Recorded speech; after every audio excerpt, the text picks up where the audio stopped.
Глава 1. Судьбоносная встреча.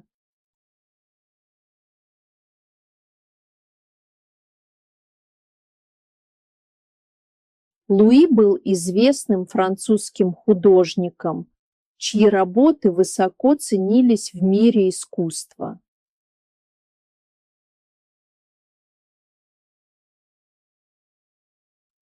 Он жил в Париже, вел размеренную жизнь, пока однажды не встретил Парис, молодую загадочную женщину, которая с первого взгляда очаровала его.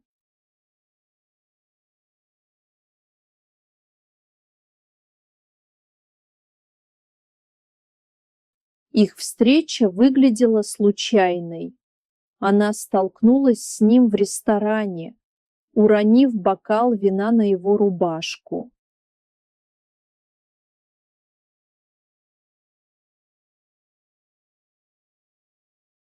Парис извинялась, нервно смеялась, но в ее глазах было что-то странное, словно эта встреча не была случайностью.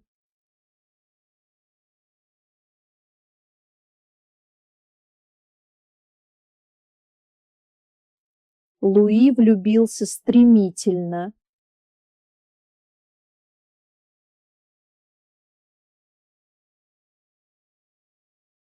Они провели вместе несколько незабываемых месяцев, прежде чем он сделал ей предложение.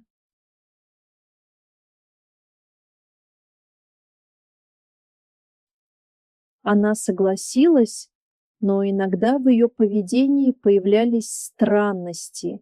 Ее телефонные звонки всегда были короткими и шепотными. Она избегала обсуждений прошлого и часто пропадала без объяснений.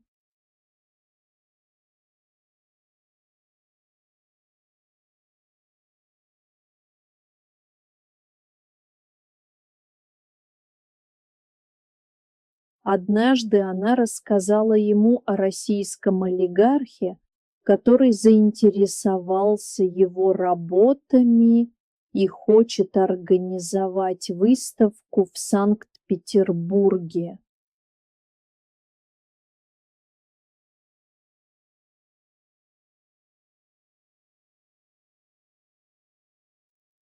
Луи долго сомневался, но ее уверенность и энтузиазм убедили его.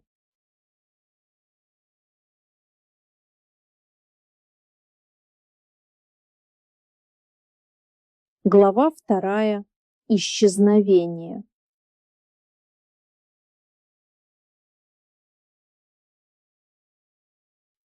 Приехав в Санкт-Петербург, Луи обнаружил, что его чемодан с эскизами для новой картины исчез из гостиничного номера.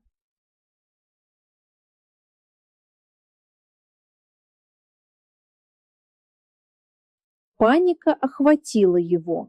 Без этих набросков он был беспомощен.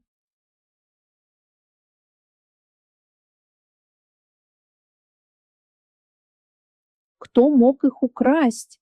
— повторял он, расхаживая по номеру.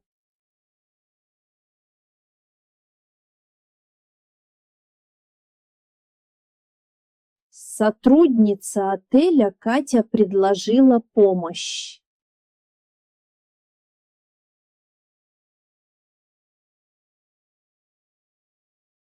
Давайте искать вместе.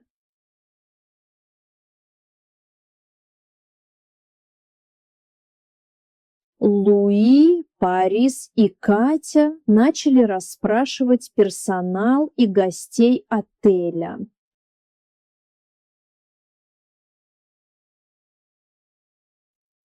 Я видела мужчину в черной шляпе. Он вышел с чемоданом, вспомнила горничная Ольга.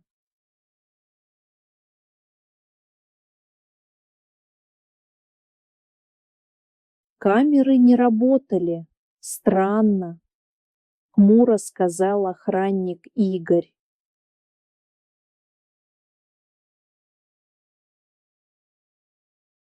Луи немедленно обратился в полицию, но расследование продвигалось медленно.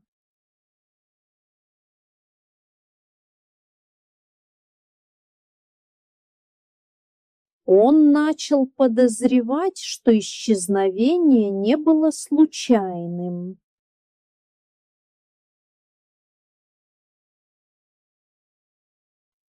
На следующий день он почувствовал себя плохо. Головокружение, тошнота, мутное сознание.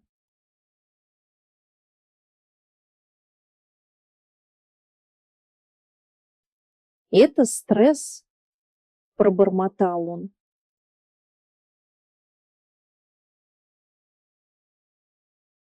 Парис сидела рядом, ласково касаясь его лба.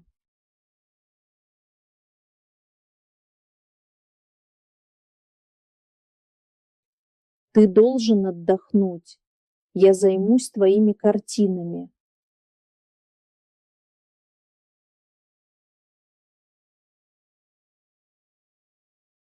«Хорошо», – выдохнул он, ощущая, как тело слабеет.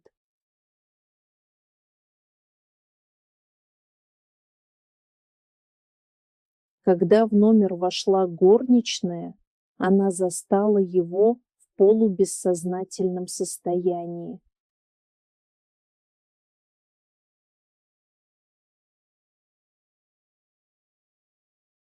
Вызвали скорую. Фельдшер констатировал передозировку депрессантами.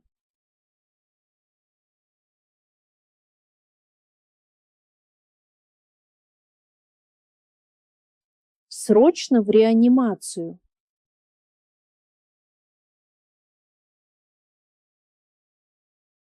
Очнувшись через сутки, Луи увидел врача.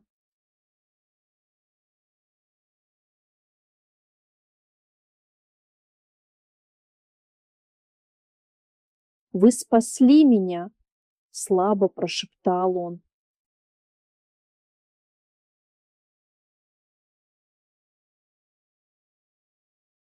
«Благодарите горничную. Она вызвала помощь».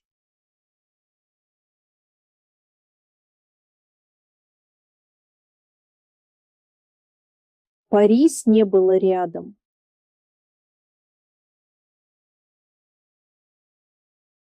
Он ждал ее день, два, но она так и не появилась.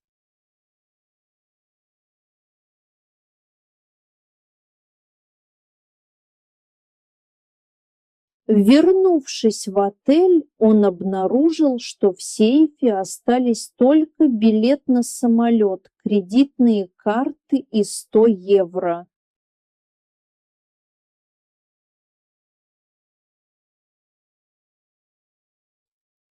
Где деньги?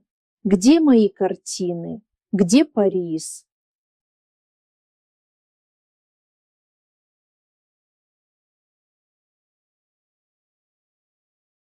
Выставочный зал оказался пустым.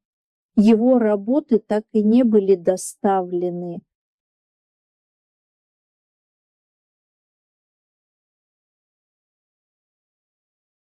В страхе он бросился в офис компании, отвечающей за хранение его произведений.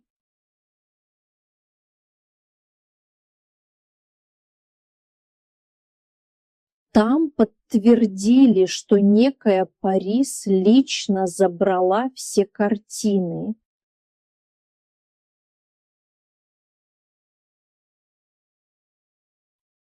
«Это невозможно», – прошептал Луи.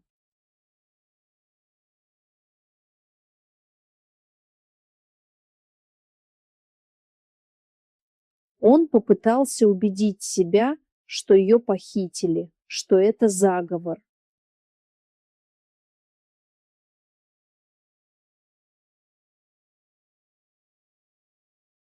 Но вдруг понял, ему угрожает опасность.